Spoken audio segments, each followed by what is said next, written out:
Students, तो आज हम क्या डिस्कस करेंगे, हम यूजेस ऑफ वॉशिंग सोडा के बारे में पढ़ेंगे। ठीक है, क्या पढ़ना है आपको? Uses of washing soda.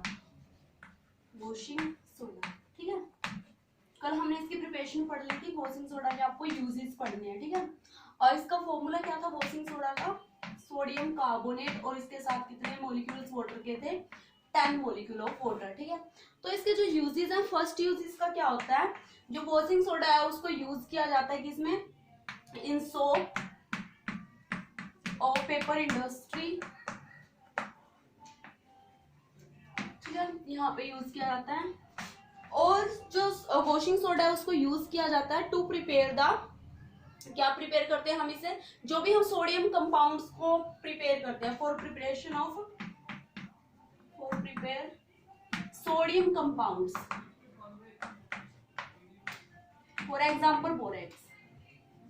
Sodium compound for example borax. ठीक है, बोरेक्स की प्रिपरेशन में भी इसका यूज किया जाता है। और कहाँ पे यूज किया जाता है?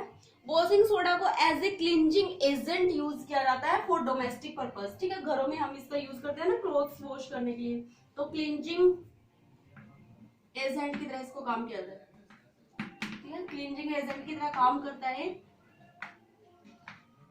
In domestic purpose. ठीक है, डोमेस्टिक मीन्स घर का जो काम है आपका, डोमेस्टिक पर्पस के लिए।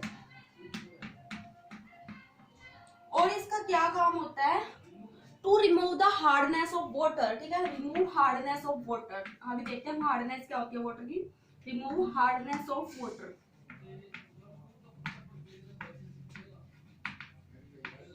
अगर हमारे वाटर के अंदर मान लो कुछ सोल्ट्स प्रेजेंट है, वो सोल्ट्स क्या हो सकते हैं? मान लो आपका कैल्शियम है या फिर मैग्नीशियम है, ऐसे कुछ सोल्ट्स प्रेजेंट है अगर वाटर के अंदर, तो उस वाटर को हम बोलते हैं हार्ड वाटर। ठीक है, आपने ये चीज देखा होगा ना, कुछ अगर साबुन होती है ना, वो पानी के अंदर ऐसा लगता है कि साबुन फट गया, उसमें लाइनें आ जाती है, दरार आ गई है।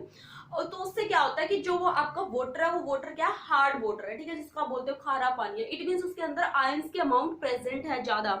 बट जो हमारा वॉशिंग सोडा होता है, जो सर्फ होता है, पता है आपको, जो मान लो सर्फ एक्सेल है, कोई भी सर्फ है, पानी में कैसा भी पानी हो, उसमें इजीली क्या हो जाता है? वो डिजोल्व हो जाता है और झाग देता है। बट साबुन क्या होती है? साबुन हमारी जो सॉफ्ट वाटर है उसी के अंदर अच्छे से काम करता है, वो हार्ड वाटर में काम नहीं करता है। तो वाटर की अगर हार्डनेस को हमें रिमूव करना है तो हम किसका यूज करते हैं? वॉशिंग सोडा का यूज करते हैं। ठीक है, तो हमारा जो इसका नेक्स्ट टॉपिक है वो क्या हो जाएगा? वॉशिंग सोडा का हमारा प्रिपरेशन यूजेस सब खत्म हो गया। अब हमें नेक्स्ट टॉपिक करना है कि जो भी हमें क्रिस्टल दिखते हैं क्या वो रियली ड्राई होते हैं? तो आपको ये चीज देखना है। टॉपिक का नाम है are the crystals of salts are dry. Are the crystals of salts are dry. तो इसके लिए आपको क्या करना है? Let us see. आप एक एक्टिविटी करोगे। मान लो हमने क्या लिया? कॉपर सल्फेट के हमने क्रिस्टल्स लिए। ठीक है, किसके क्रिस्टल ले रहे हैं हम? कॉपर सल्फेट के हमने क्या किया? क्रिस्टल्स लिया। आपको पता है कॉपर सल्फेट के जो क्रिस्टल्स है उनका कलर कैसा होता है? This are blue in colour. ठीक है, वो ब्लू कलर का होता है। तो आपको क्या करना है? एक टेस्ट ट्यूब के अंदर हम लेंगे। ठीक है, टेस्ट ट्यूब में हमने कॉपर सल्फेट लिया, सिर्फ कॉपर सल्फेट और कुछ नहीं मिक्स किया। उसके अंदर कॉपर सल्फेट के क्रिस्टल्स हैं। आप क्या कर लोगे? उसके नीचे बर्नर लगाओगे और उसको आप हीट करोगे। ठीक है, आपको पता है कॉपर सल्फेट कैसा होता है? ब्लू कलर का होता है। ठीक है, ब्लू कलर का होता है। तो ब्लू कलर का आपका कॉपर सल्फेट है, आपने क्या किया? उसको हीट किया। आफ्टर हीटिंग क्या होगा? जो कॉपर सल्फेट है ना, उसका कलर क्या हो जाता है? चला जाता है। ठीक है, वो कैसा हो जाता है? कलरलेस। व्हाइट कलर का हो गया, कलरलेस हो गया। तो क्या हुआ? हीट करने से कुछ जादू हो गया क्या वहां पे? नहीं, ऐसा कुछ नहीं है कि जादू हुआ है, कोई जादू नहीं हुआ। क्या हुआ वहां पे कि आपने कॉपर सल्फेट को हीट किया। हीट होने से आपको क्या दिखेगा? यहाँ पे ना आसपास में आपको कुछ वाटर ड्रॉपलेट्स दिखेंगे। क्या दिखेंगी? Water droplets. ठीक है, वाटर ड्रॉपलेट्स दिखेंगे। इट मींस इसके अंदर कुछ ना कुछ अमाउंट वाटर की प्रेजेंट होती है। आपने उसको हीट किया, वो वेपर की फॉर्म में चला गया और वहां पे वाटर नहीं रहा, इस वजह से वो क्या हो गया? कलरलेस हो गया। ठीक है, ड्राई हो गया। आप क्या करोगे? अगर उसके अंदर वापस से आप 2 ड्रॉप्स वाटर के डाल दो, ड्रॉपर से 2-3 ड्रॉप्स आप वाटर के डालो, वापस से वो क्या हो जाता है? ब्लू कलर का हो जाता है। ठीक है, इट मीन्स क्या हुआ? यहाँ पे इसके साथ वाटर मॉलिक्यूल्स प्रेजेंट थे। तो इस चीज को आप कैसे समझोगे?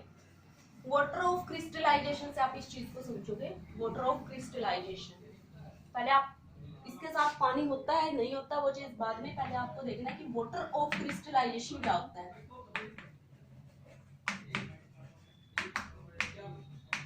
अगर हम वाटर ऑफ क्रिस्टलाइजेशन को डिफाइन करें तो क्या होता है, it is defined, it is fixed number of water molecule, ठीक है। वाटर ऑफ क्रिस्टलाइजेशन क्या होता है, वाटर मॉलिक्यूल के fix number present in the one unit formula of any compound, किसी भी कंपाउंड में मतलब कि उसका एक कंपाउंड, जैसे कॉपर सल्फेट है तो उसका एक फॉर्मूला यूनिट में कितने नंबर ऑफ वाटर प्रेजेंट होंगे, this is called water of crystallisation. तो कॉपर सल्फेट के साथ हमारे 5 वाटर मॉलिक्यूल के प्रेजेंट होते हैं। रियल में जो हमारा हाइड्रेटेड होता है ना, ये हाइड्रेटेड फॉर्म होती है। आप कॉपर सल्फेट का जो हमारी लैब में केमिकल की जो बोतल होती है ना, उसके ऊपर आप देखना उसके बॉक्स पे लिखा होता है हाइड्रेटेड कॉपर सल्फेट, ठीक है।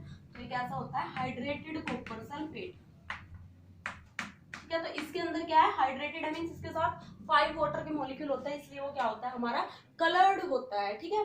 तो ये चीज हो गया, हमने वाटर ऑफ क्रिस्टलाइजेशन देख लिया। जैसे हमने फोजिंग सोडा देखा था, वो भी वाटर ऑफ क्रिस्टलाइजेशन कितना था वहां पे, 10 था, इसके साथ 10 वाटर के मॉलिक्यूल थे ना, तो वाटर ऑफ क्रिस्टलाइजेशन इसका कितना था, 10 था, ठीक है। ये चीज देखा।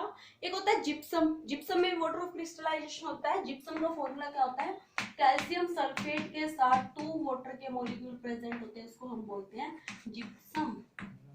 इसी से हम पीओपी बनाते हैं, प्लास्टर ऑफ पेरिस, उसके बारे में हम कल पढ़ेंगे।